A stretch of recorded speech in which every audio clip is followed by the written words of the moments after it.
নিজের থেকে কেউ দেখেছে কোনোদিন? কেউ বুঝেছে এতগুলো যে কথা বলে আমি কি দিয়ে গেছি? কোনোদিনও হয়, কষ্ট তো হয়, কিন্তু ওর মাথাটা 2026 বিজেপি জয়ের পর এবার টলিপাড়া জ্বর। শ্রাবন্তী চ্যাটার্জির বিস্ফোরক মন্তব্য। শিল্পীদের ওপর প্রচুর চাপ থাকে, তাই তৃণমূলের প্রচারে যেতে হয়েছিল। তবে কি আবারও বিজেপিতে ফিরছে শ্রাবন্তী? নতুন সরকারকে স্বাগত জানিয়েছে অভিনেত্রী শ্রাবন্তী চ্যাটার্জি। তৃণমূলে প্রচারে গিয়েছিলেন শিল্পী হিসাবে। আমাদের উপর অনেক চাপ থাকে। জনপ্রিয় অভিনেত্রী শ্রাবন্তী চ্যাটার্জি পালা বদল নিয়ে মুখ খুললেন এই প্রথমবারের মতো।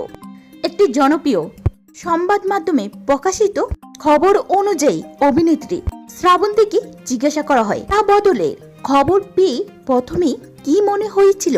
শ্রাবন্তীর জবাব, সত্যি কথা বলতে প্রথমেই অবয়ার মার মুখটা বেশি উঠেছিল।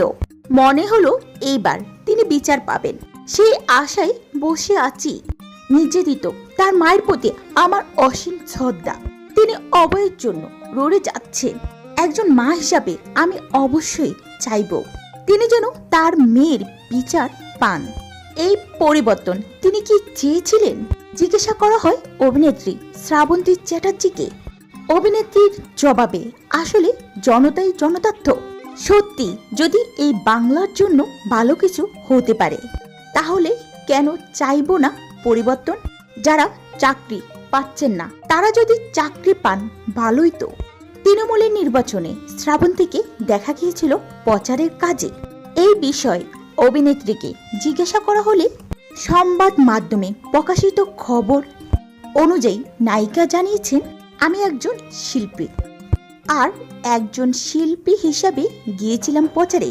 শিল্পীদের ওপর অনেক চাপ থাকে। আমি ছাড়াও অনেকে দিদির আহ্বানে গিয়েছিলেন। আমি তো নগণ্য।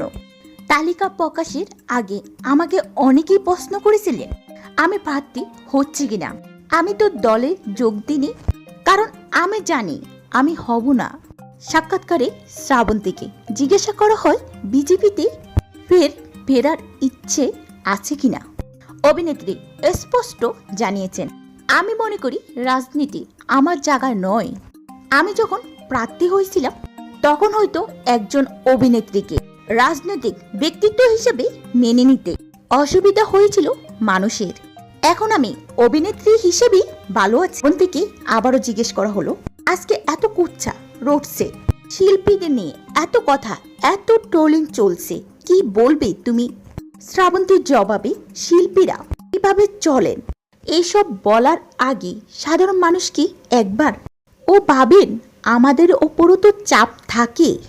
সর্বশেষ শ্রাবন্তী জানালেন নতুন সরকারের কাছে তার কিছু চাহিদা সম্পর্কে। নায়িকা বলছেন, নারীর নিরাপত্তা দিকটা সুনিশ্চিত হোক।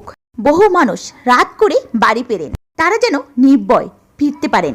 আমি চাই যারা যোগ্যতার পরও থাকার পরেও বাড়িতে বসে আছেন তারা যেন চাকরি পান।